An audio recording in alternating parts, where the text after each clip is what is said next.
Hey everyone, welcome to another deep dive. Today we're taking a look at the life and legacy of Frank Zappa. And let me tell you, this guy was, well, he was something else. Yes, something else is a good way to put it. Really is. We've gone through a whole bunch of sources for this one, going way beyond the usual, this happened, then that happened, biography stuff. Definitely. We're trying to get to the heart of what made Zappa tick, and trust me, it's a wild ride. Zappa's life was a whirlwind of creativity, rebelliousness. Yeah. He just refused to fit in any box anyone tried to put him in. And what's really fascinating is how all these different influences came together in his life to make him who he was. Okay, so let's start with the basics, right? Zappa was born in 1940, and even his childhood was anything but typical. Oh yeah, not your average upbringing at all. His mom was French-Italian and his dad was Sicilian, but get this, he worked in chemical warfare research. Chemical warfare. You don't hear that every day, especially back then during the Cold War. What kind of effect do you think that had on Zappa? It's hard to say for sure, but just imagine, right? Growing up surrounded by gas masks and hearing stories about germ warfare that had to have some impact. You can definitely see those themes of, I don't know, paranoia and absurdity popping up in his music and his whole visual style later on. I see what you mean. And it wasn't just the family business, right? Zappa also struggled with some health issues as a kid. Asthma and chronic sinusitis. Yeah, and some people think those experiences may have actually fueled his artistic drive, almost like he was, channeling those tough times into something creative. The way of coping almost, Yeah. turning something negative into something positive. Exactly. And it's pretty amazing that by the time he was 14, Zappa was already composing orchestral pieces. Yeah, talk about a prodigy.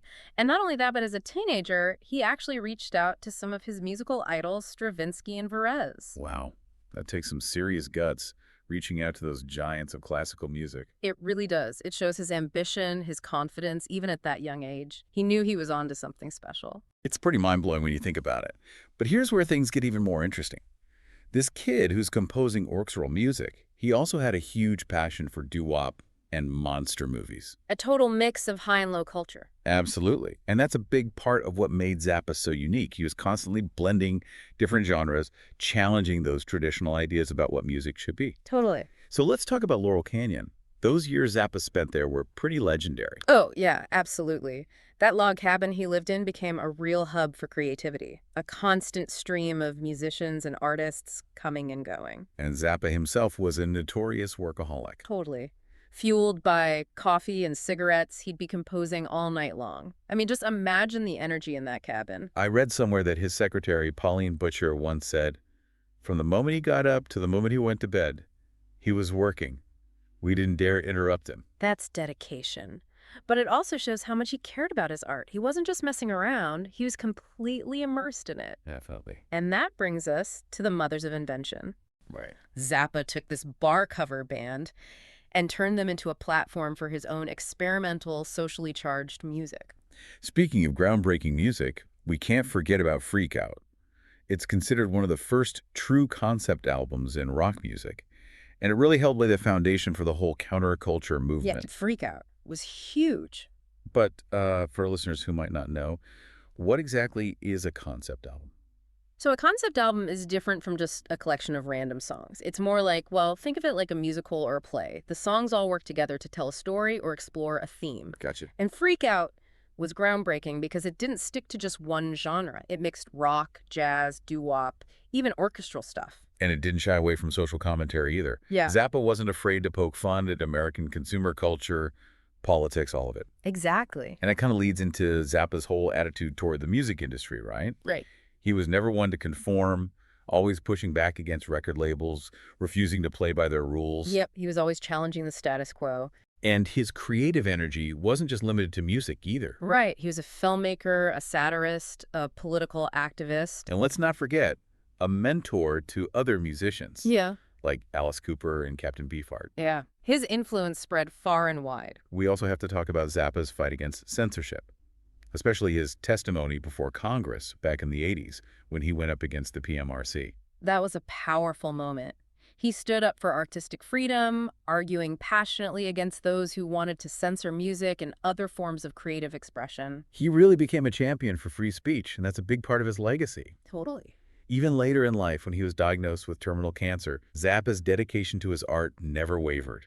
He kept working, exploring new sounds with the synclavier, which was a pretty revolutionary electronic music synthesizer back then. The synclavier was amazing. It was. It really allowed Zappa to push the boundaries of what was possible in music. He was truly pushing boundaries right up until the end. It's pretty inspiring, His drive, his refusal to compromise, even in the face of death. Mm. It's a testament to his belief in the power of art and his dedication to his vision. Definitely. Frank Zappa died in 1993 at the age of 52. It's a tragedy that he was taken so young, but his influence continues to be felt today. Absolutely. He left a huge mark on music and on culture as a whole. He wasn't just a musician, He was a thinker, a provocateur, an innovator, and a true original. He made us think differently, question everything, and never be afraid to express ourselves authentically. Couldn't have said it better myself. Yeah. So what aspect of Zappa's legacy do you think is most important? Is it his groundbreaking music, his sharp social commentary, his fight for creative freedom, or maybe just his sheer tenacity in the face of adversity? What resonates with you the most? It's hard to choose just one. There's so much to discover with Zappa. You could start with Freak Out to get a taste of his early work, or maybe delve into his later electronic stuff. His interviews are fantastic, too.